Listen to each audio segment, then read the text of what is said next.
Hi everyone, welcome back. Today I'm going to show you how to make sake bombs. Now these are really fun to make and I think it's the first video that I make about any bombs. So I hope you like it.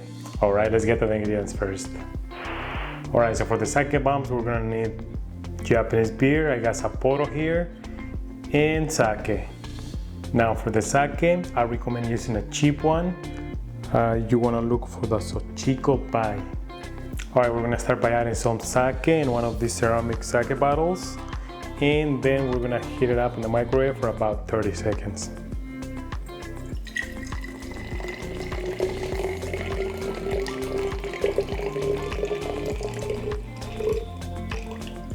Alright, now that the sake is warm, I'm going to start by putting some beer into the glass.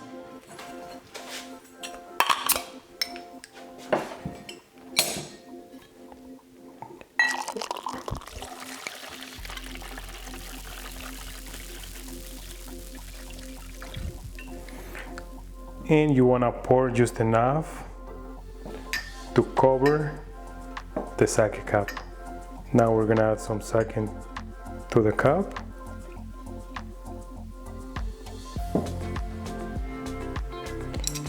And with the help of chopsticks, we're going to set this on top.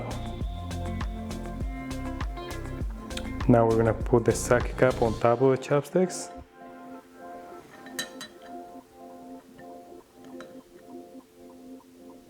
Now the goal here is when we heat the counter, the chopsticks are going to spread apart and the sake cup is going to drop into the cup, and then we need to check it. Alright, we're going to count to 3 in Japanese, then I'm going to heat the counter.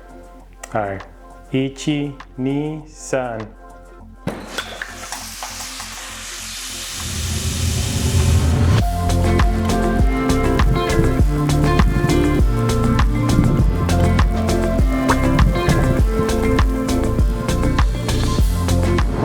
Want to try this at home, I'm gonna leave a link on the description so where you can get these ones if you want to give them a try.